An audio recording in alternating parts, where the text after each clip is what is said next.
Kabupaten Jembrana yang mengangkat tema Yohanes 15 ayat 16. Bukan kamu yang memilih aku, tetapi akulah yang memilih kamu. Dan aku telah menetapkan kamu supaya kamu pergi dan menghasilkan buah, dan buahmu itu tetap, supaya apa yang kamu minta kepada Bapa dalam namaku diberikannya kepadamu. Subtema, menjadi pemimpin yang memelihara kemajemukan dalam semangat Bhinneka Tunggal Ika sebagai wujud kasih kepada Tuhan, sesama, dan negeri, sehingga terwujud Jembrana yang bahagia, adil, makmur, dan sejahtera. Acara Musyawarah Daerah MPUK Kabupaten Jembrana akan segera kita mulai. Pertama-tama kami mengucapkan selamat datang kepada Bapak Ibu, para utusan, dan para undangan yang boleh hadir pada hari ini. Yang terhormat, Pembimas Kristen Provinsi Bali atau yang mewakili. Yang terhormat, Ketua MPUK Provinsi Bali yang diwakilkan oleh Sekum Bapak Pendeta Pangeran Hutagalung. Yang terhormat, Ketua MPUK Kabupaten Jembrana. Dan yang kami hormati Bapak Ibu para hamba Tuhan, pendeta dan vikaris di Kabupaten Jembrana.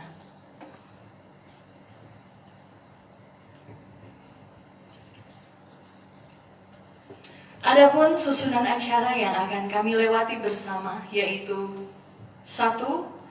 Menyanyikan lagu kebangsaan Indonesia Raya. 2. Ibadah pembukaan.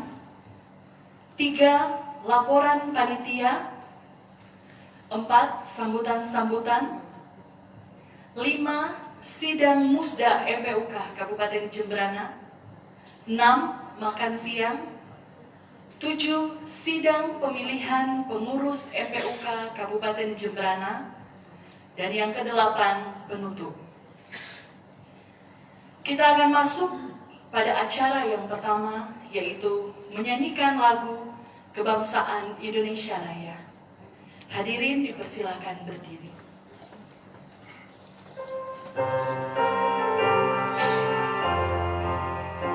Indonesia, tanah airku, tanah tumpah darahku. Di sanalah aku berdiri, jadi pandu ibuku. Indonesia kebangsaanku, bangsa dan tanah airku. Marilah kita berseru, Indonesia bersatu. Hiduplah tanahku, hiduplah negeriku, bangsaku, rakyatku semuanya. Bangunlah jiwanya, bangunlah badannya untuk Indonesia Raya. Indonesia Raya, merdeka, merdeka, tanahku, negeriku yang ku cinta. Indonesia Raya, merdeka, merdeka, hiduplah Indonesia Raya. Indonesia Raya, merdeka, merdeka, tanahku, negeriku yang ku cinta. Indonesia Raya, merdeka, merdeka, hiduplah Indonesia Raya. Hadirin dipersilakan duduk. Selanjutnya kita akan masuk pada acara yang kedua, yaitu ibadah pembukaan.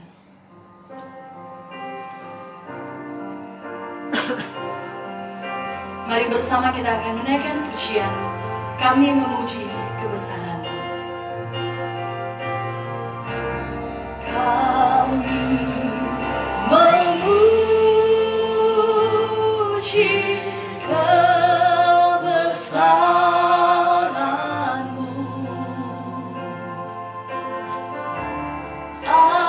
Ajaib Tuhan, ajaib Tuhan, kami memuji kebesaran-Mu.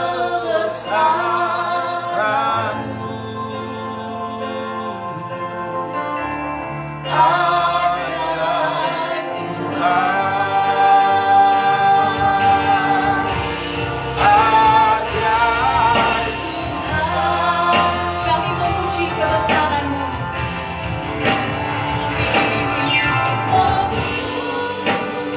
Memuji kebesaran-Mu.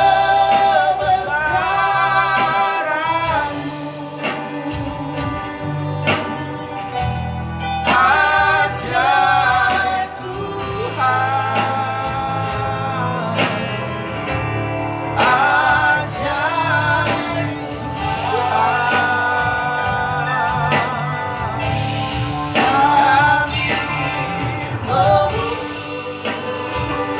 kami memuji kebesaran-Mu.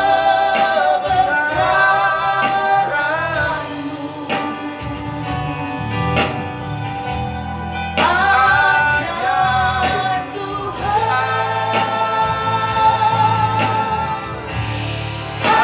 ajaib Tuhan, kami memuji kebesaran-Mu. Kami mengundang Bapak Pendeta Benjamin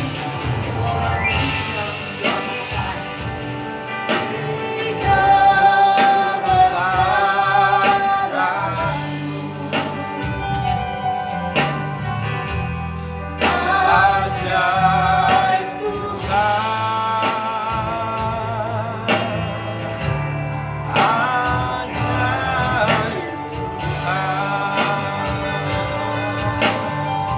Saudara Bapak Ibu, hamba Tuhan berbagai berdiri akan berdoa. Kita mulai ibadah pembukaan rasa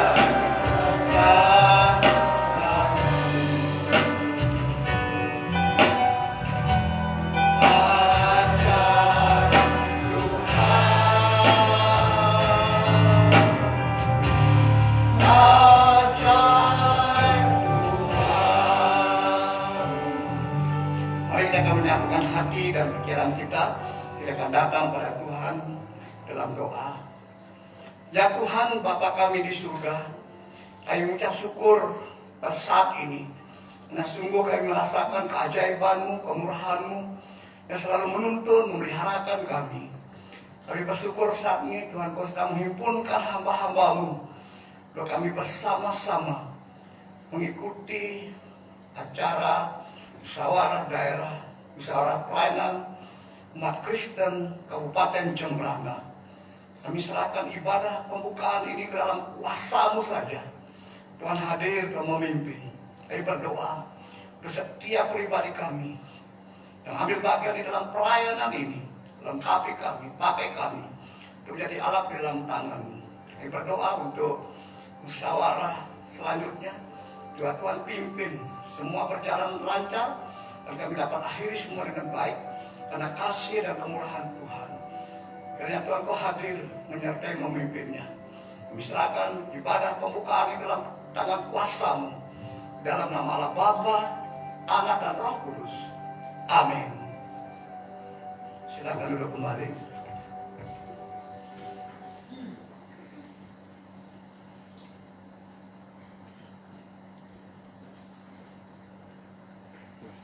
Selanjutnya kita akan mempersiapkan hati kita untuk merenungkan kebenaran firman Tuhan. Dalam persiapan, mari bersama kita akan menaikkan pujian. Bagi Tuhan tak ada yang mustahil.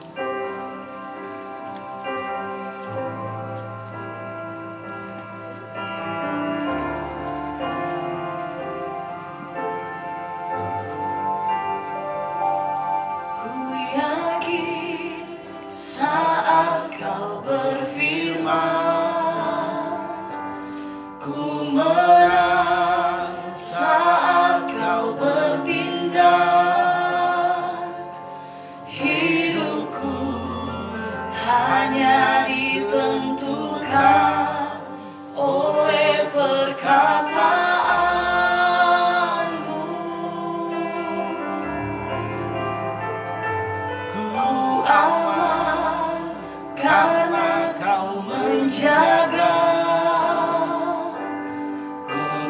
kuat karena Kau menopang.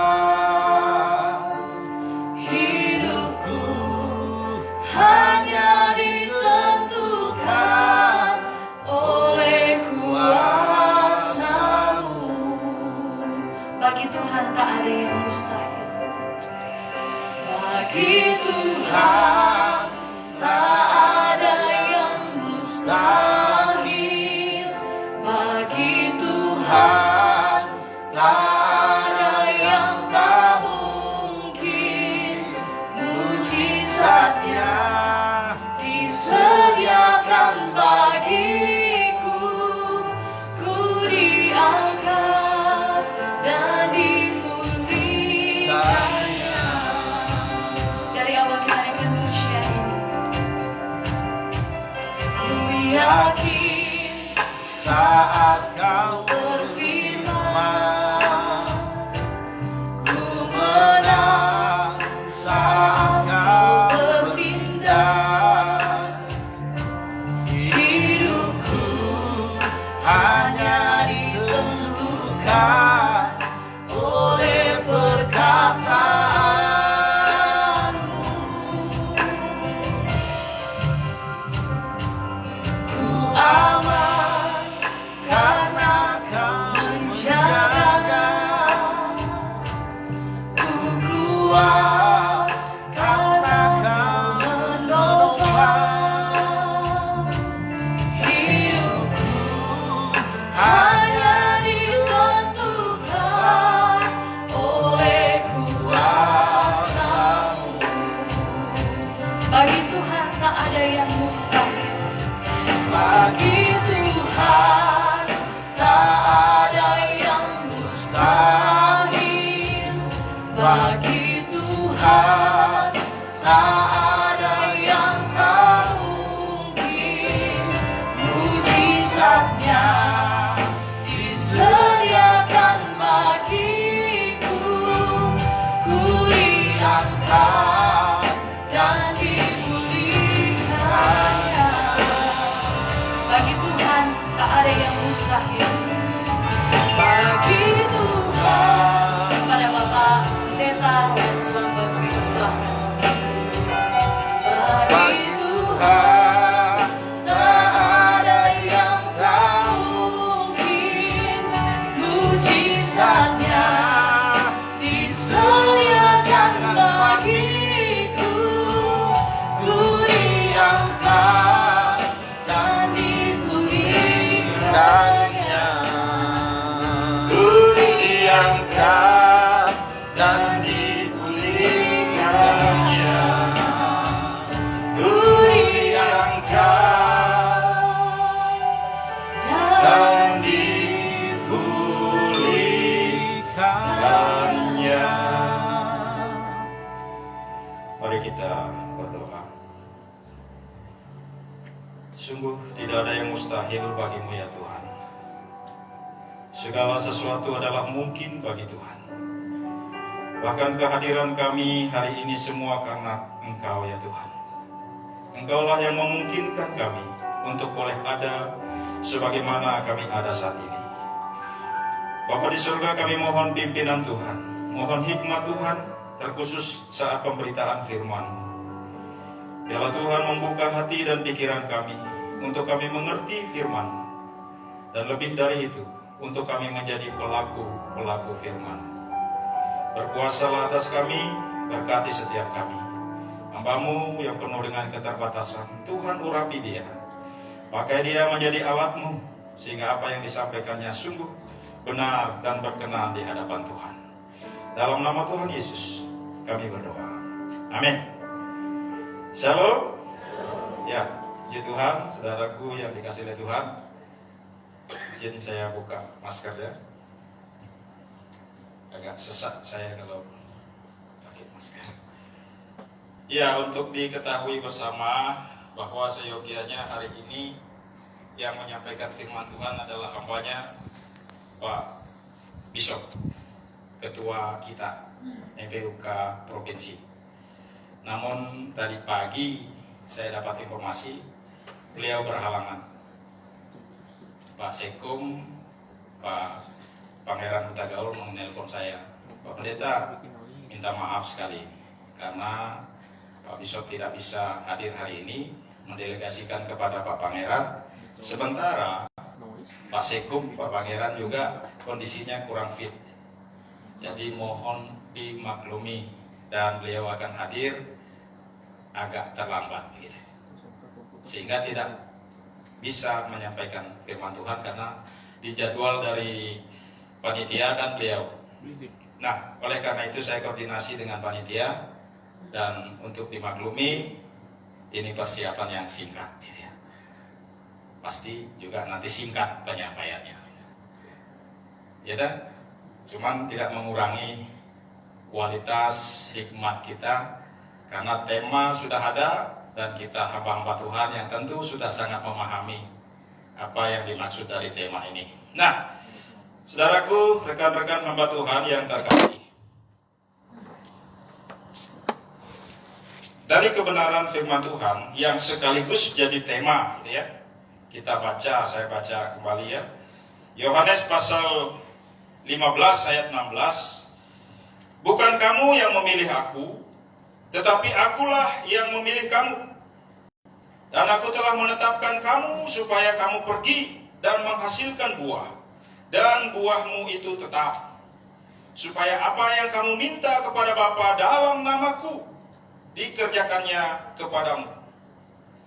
Itu temanya. Dan subtema kita menjadi pemimpin yang memelihara kemajemukan dalam semangat Bhinneka Tunggal Ika sebagai wujud kasih kepada Tuhan, sesama, dan negeri, sehingga terwujud jemberana yang bahagia, adil, makmur, sejahtera. Dan saudara, rekan-rekan hamba Tuhan yang terkasih, dari tema sekaligus kebenaran firman Tuhan ini, kita melihat beberapa pelajaran penting. Kita bisa pahami beberapa pelajaran penting berkenaan dengan acara kita atau berkenaan dengan kita sebagai hamba-hamba Tuhan. Yang pertama, kita melihat di situ bicara tentang kualitas umat pilihan. Bukan kamu yang memilih aku, tetapi akulah yang memilih kamu. Dari sini kita bicara belajar atau melihat satu hal bahwa kualitas umat pilihan. Berdasarkan firman Tuhan dikatakan kualitasnya kita itu dipilih, bukan kita yang memilih. Kitalah yang dipilih oleh Tuhan. Dipilih oleh Allah berarti bahwa Tuhan yang tahu siapa kita. Berarti Tuhanlah yang mengerti tentang kita. Dipilih oleh Allah berarti Tuhan yang menentukan siapa kita dan untuk apa kita. Jadi saudara, dari sini kita bisa mengerti bahwa orang-orang yang berada atau sebagai umat Tuhan, sebagai orang-orang pilihan, bukan karena mereka pintar, bukan karena mereka kaya, bukan karena mereka orang baik, tetapi semata-mata memang karena kehendak Tuhan. Itulah pengertian di mana tegas dikatakan bukan kamu yang memilih aku, tetapi akulah yang memilih kamu. Jadi dari sini kita harus sadar sebagai hamba-hamba Tuhan, sungguhkah Allah yang memilih kita? Ini mungkin menjadi pertanyaan introspeksi bagi kita. Apa sebenarnya kriteria? Ternyata dari sini Allah tegas mengatakan bahwa Dialah sumber oknum yang memilih kita. Jadi bukan karena hebatnya kita, bukan karena pinternya kita, bukan karena kayanya kita, terlebih bukan karena baiknya kita. Nah, kalau kita merujuk dari kebenaran firman Tuhan, kita ambil contoh misalnya Rasul Paulus. Saudara, tentu semua kita sudah tahu siapa Rasul Paulus dan bahkan apa yang dilakukannya. Pada waktu Tuhan memilih dia, apa yang terjadi? Kita mengetahui pada waktu itu ternyata Rasul Paulus sedang melakukan suatu perbuatan yang menghina Tuhan. Dia hendak menghabisi atau membunuh pengikut-pengikut Kristus. Tetapi saat seperti itulah Tuhan memanggilnya. Jadi bukan saat dia berbuat baik, bukan saat dia sedang melakukan kebaikan-kebaikan, tetapi saat dia hendak melakukan kejahatan, saat seperti itu Tuhan datang. Disinilah berlaku otoritas Tuhan yang tidak bisa dibantah oleh manusia. Dan hal itu diakui oleh Rasul Paulus. Setiap suratnya dia katakan, aku Rasul yang dipilih oleh Tuhan. Bukan karena dia, dan bukan karena organisasi, bukan karena manusia, tetapi semata-mata karena Tuhan. Jadi saudara, ini bicara tentang kualitas pilihan. Bicara tentang pilihan, saudaraku yang dikasih oleh Tuhan. Memang saya memahami ada dua jenis pilihan. Ada pilihan secara umum yang berlaku untuk semua orang. Marilah kepadaku, hai kamu yang letih, lesu, dan berbeban berat. Semua orang dipanggil oleh Tuhan. Tetapi ada pilihan secara khusus. Kita tidak bisa pungkiri hal ini. Di Alkitab ada orang-orang yang dipilih oleh Tuhan. Abraham, Musa. Padahal Musa punya saudara-saudara juga, tapi Tuhan pilih Musa. Yusuf, bagaimana luar biasanya. Dari sekian saudara-saudaranya. Daud, apalagi. Kita ingat bagaimana pemilihan yang terjadi pada saat Daud terpilih. Saudara-saudaranya yang menurut kacamata manusia layak menjadi pemimpin, tetapi ternyata Tuhan memilih Daud. Jadi ini panggilan khusus. Nah, kalau dibawa ke konteks saat ini, saudaraku, saya merasa kita adalah orang-orang yang dipanggil secara khusus oleh Tuhan. Amin. Kitalah orang-orang yang dipilih secara khusus oleh Tuhan. Namun saudaraku, itu bukan berarti bahwa kita spesial. Maksudnya berbeda dengan orang yang dipanggil secara umum. Ini lebih kepada tugasnya, tanggung jawab kita. Mungkin di pundak kita diberi tanggung jawab yang lebih besar, karena Tuhan tahu kualitas dan kemampuan dibandingkan saudara-saudara kita yang tidak sebagai hamba Tuhan atau hamba Tuhan. Tetapi dalam konteks melayani, sebenarnya tanggung jawabnya saya pikir tidak beda. Semua bisa menginjili, semua bisa memberitakan kabar baik dan lain sebagainya. Nah, itu hal yang pertama, saudara yang dikasihi oleh Tuhan, berkenaan dengan kualitas pilihan. Sehingga kalau Tuhan sudah memilih, bahkan lebih lanjut dikatakan di situ, akulah yang memilih kamu dan aku telah menetapkan kamu. Aku telah menetapkan. Bicara tentang bagaimana kita konsisten, kokoh sebagai umat pilihan yang ditetapkan oleh Allah, sebagai hamba-hamba Tuhan yang telah ditetapkan oleh Allah, sehingga tidak ada manusia yang dapat menggagalkan. Orang ini tidak layak. Tapi kalau Tuhan melayakkan, siapa yang bisa menggagalkan? Amin. Kita mungkin melihat berdasarkan latar belakang orang itu. Wah, orang itu dulu nggak benar, nggak beres orang itu, kehidupannya. Pokoknya kita mengetahui latar belakangnya kurang baik. Tapi sekarang ternyata kita melihat dia sudah menjadi hamba Tuhan misalnya begitu, sudah menjadi penginjil misalnya. Akhirnya kita masih memiliki konsep yang lama. Wah, orang itu nggak layak. Padahal saudara, itulah proses kehidupan yang mungkin dilalui olehnya. Termasuk saya, salah satu. Saya dulu orang bejat. Masa muda, wah, hancur lebur. Berapa kali saya menghindari panggilan untuk sekolah teologi, selalu gagal. Saudara, sedikit kesaksian ya. dikit aja. Saya tinggal di Pati dulu di Gelung. Di Pati Gelumpung itu ada KKR. Disitulah dipanggil, siapa yang siap menjadi hamba Tuhan, silakan maju berlutut di depan. Saya salah satunya datang. Karena memang waktu KKR kan apa itu motivasi dan lain sebagainya, firman Tuhan bicara tentang panggilan itu luar biasa. Saya datang berlutut di depan, didoakan. Kalau tamat langsung ke ujung pandang Jeffrey. Saudara, singkat cerita, tamatlah saya. Begitu tamat, datang pimpinan perusahaan dari Karangasem, Sengkidu. Siapa anak panti di sini yang mau saya ajak bekerja? Saya. Waduh. Teman-teman yang sudah jadi memang mereka ke Makassar. Saya ke Karangasem kerja di situ. Karena dengan pikiran, Pak, saya anak laki satu-satunya, saya harus bisa membanggakan orang tua. Kalau sekolah teologi dapat apa?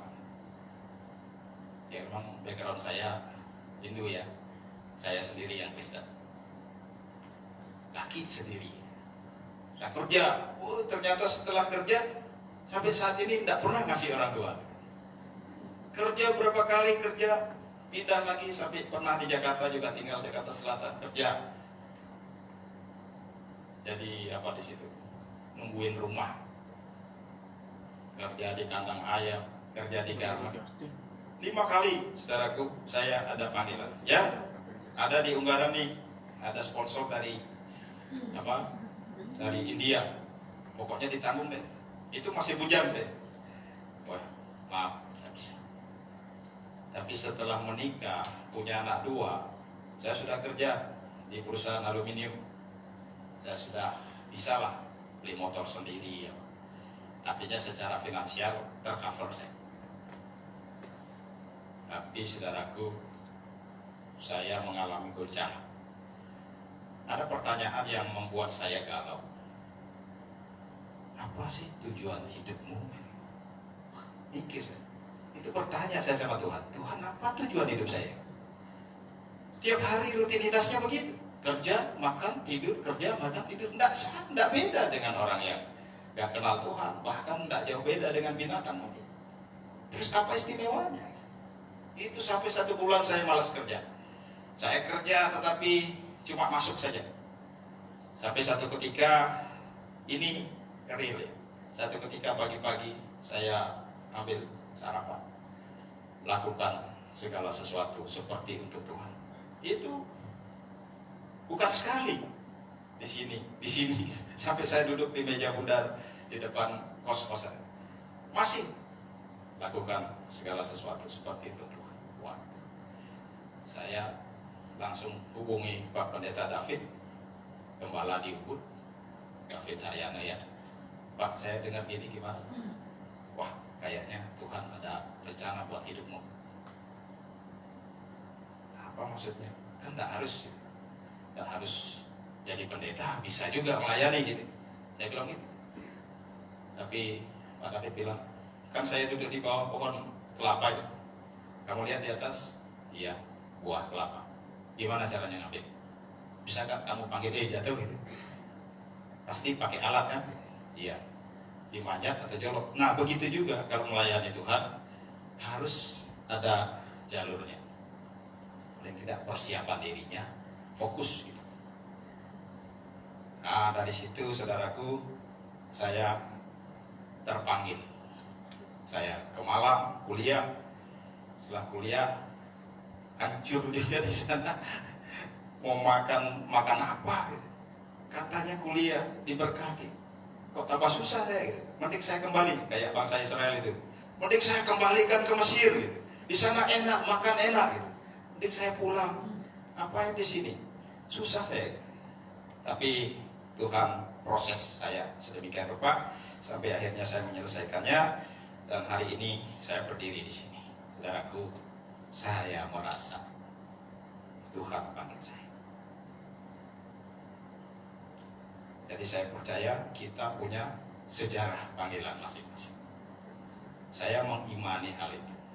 Nah, Hal yang kedua, saudaraku yang dikasihi oleh Tuhan, dari kebenaran firman Tuhan sekaligus tema ini, kita melihat bahwa yang pertama kualitas panggilan, yang kedua bicara dengan tentang tujuan dari panggilan.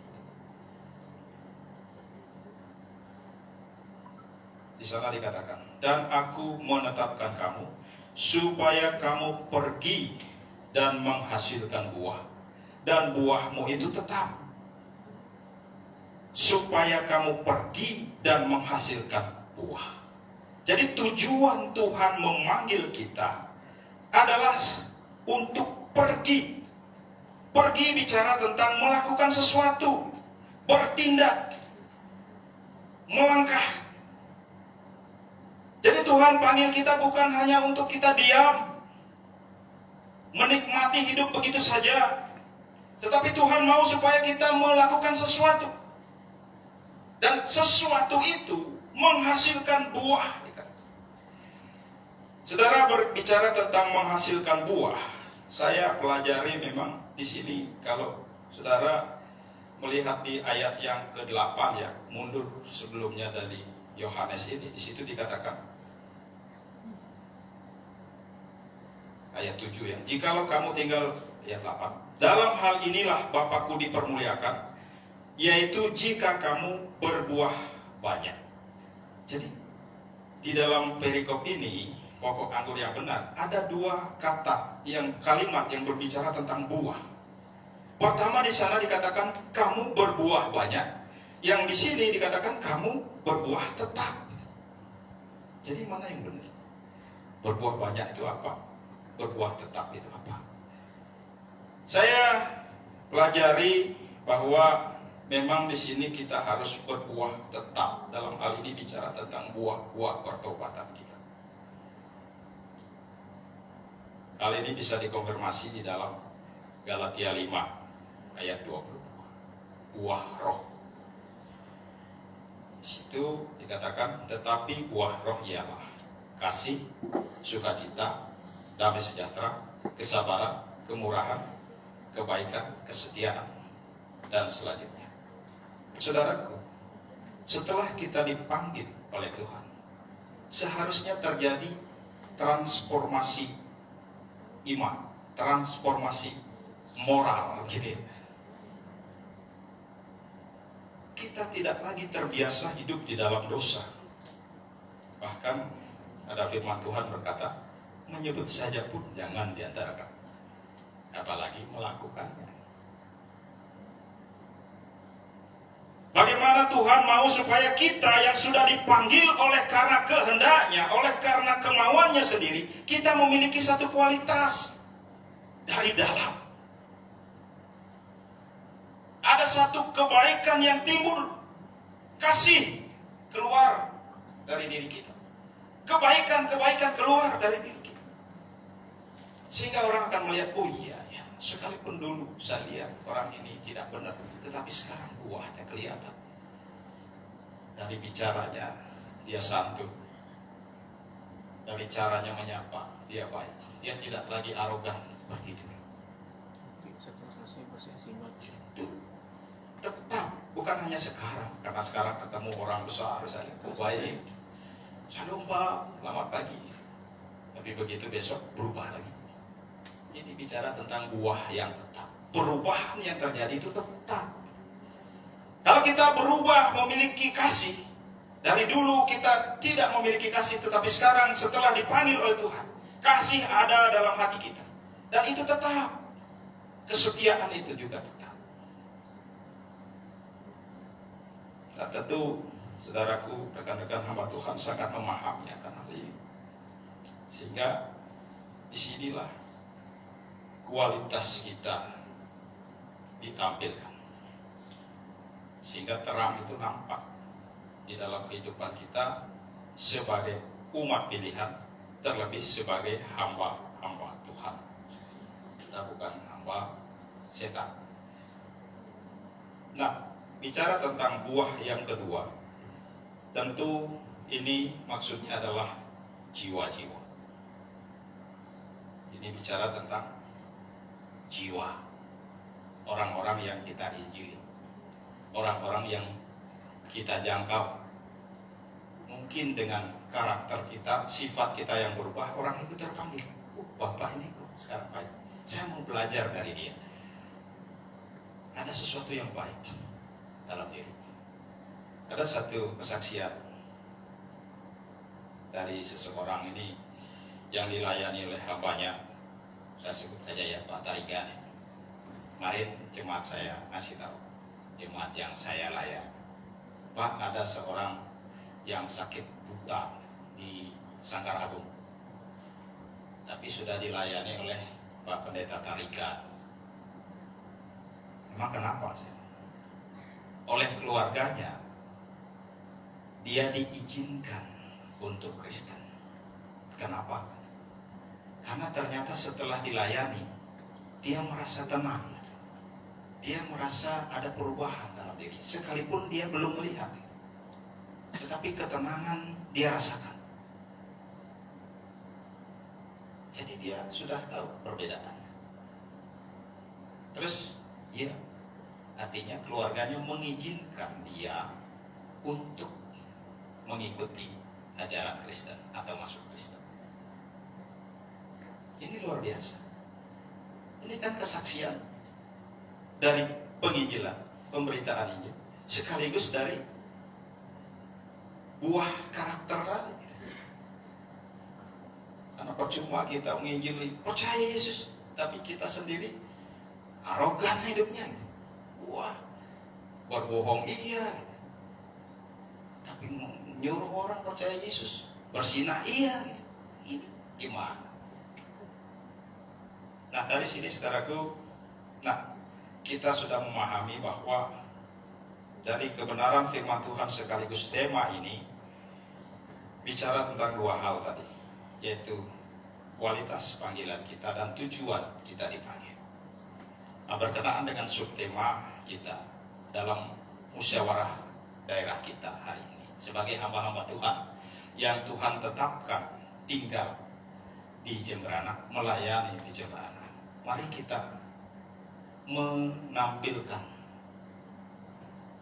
karakter kita yang sesuai dengan panggilan kita, menunjukkan siapa kita yang sesuai dengan panggilan kita. Bahwa Tuhanlah yang memanggil kita, Tuhanlah yang sudah menetapkan kita, sehingga kita harus melakukan sesuatu yang di dalamnya orang lain diberkati, yang di dalamnya orang lain mengenal Tuhan. Saudaraku, tidak banyak yang bisa saya sampaikan. Jadi demikian kebenaran firman Tuhan. Kiranya hal ini memberkati kita semua. Selamat datang untuk Pak Seku. Nah, itu mari kita berdoa. Kami bersyukur ya Bapa, firman-Mu sudah kami dengarkan bersama. Hamba-Mu terbatas dalam menyampaikannya. Biarlah Tuhan melalui Roh Kudus akan menyempurnakan firman-Mu, sehingga sungguh kami mengerti Tuhan. Dan lebih dari itu, Tuhan menolong kami untuk memampukan kami mempraktekkan firman-Mu dalam hidup kami, hidup pelayanan yang Engkau percayakan kepada kami. Biarlah kami bukan hanya sekedar dipanggil oleh Tuhan, tetapi kami sungguh-sungguh Tuhan menghasilkan buah sebagai orang-orang yang sudah dipanggil oleh Tuhan. Tuhan, terima kasih. Kami mohon pimpinan Tuhan, bahkan di dalam acara kami selanjutnya, kasih Tuhan, percandaan Tuhan, hikmat Tuhan menyertai kami. Dalam nama Tuhan Yesus kami berdoa. Amin.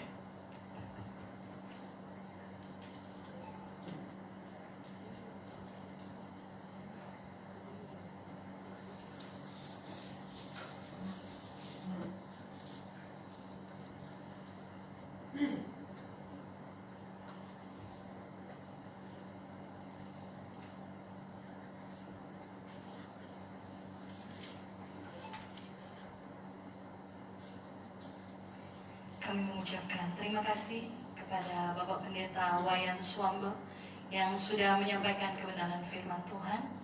Selanjutnya kita akan menutup ibadah pembukaan ini. Saya mengundang kita semua untuk berdiri dan kita akan bersama-sama menaikkan pujian doa Yabes.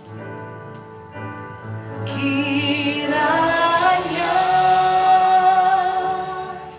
Engkau memberkati aku berlimpah-limpah dan memperluas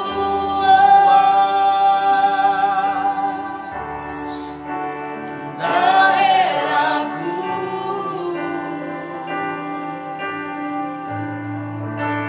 dan kiranya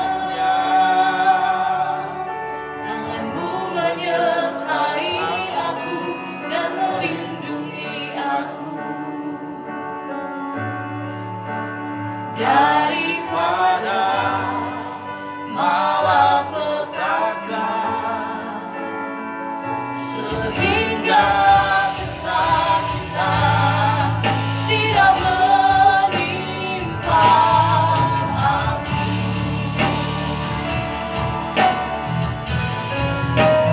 Kiranya kami mempersilahkan Bapak Pendeta Wensong untuk mendukung dalam doa. Berlimpah-limpah dan memperluas daerahku,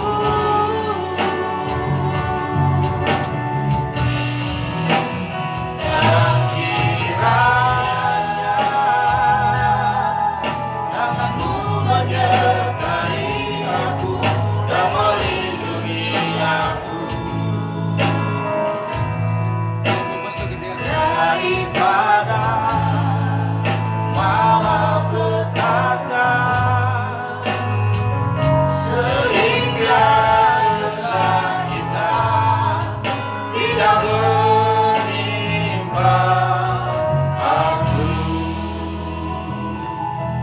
Mari kita kembali datang kepada Tuhan. Mas, terlalu gede volumenya, Pak.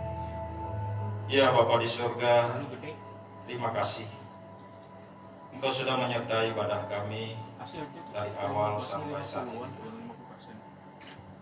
Kami percaya Tuhan, Engkau bertahta di atas setiap pujian Itu kami. amplinya apa namanya? Kami percaya Tuhan hadirat-Mu hadir dan memberkati, menyertai, melawat setiap kami. Volumenya udah gede. Dan saat ini Tuhan kami mengakhiri ibadah ini. Tapi kami percaya kasih-Mu tidak pernah berakhir. Engkau akan selalu menyertai, menuntun, memberkati setiap kami. Terkhusus dalam acara musda kami saat ini Tuhan. Kami percaya dan kami mohon kepada-Mu Tuhan. Pimpinan-Mu sajalah yang terjadi atas kami. Berikan hikmat-Mu kepada kami. Berikan urapan-Mu kepada kami. Sehingga seluruh prosesnya berjalan dengan baik. Dan nama Tuhan kami permuliakan. Setiap kami adalah alat-alat-Mu saja ya Tuhan. Lengkapi kami dengan kerendahan hati, dengan kasih-Mu saat proses musda ini berjalan. Terima kasih saudara-saudaraku terkasih di dalam Tuhan. Mari kita akhiri ibadah pembukaan musda kita. Kita mohon berkat dari Tuhan.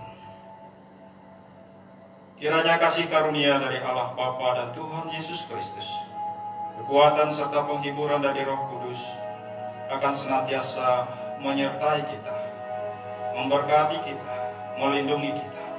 Di dalam nama Tuhan Yesus Kristus, Juru Selamat kita. Amin. Silakan.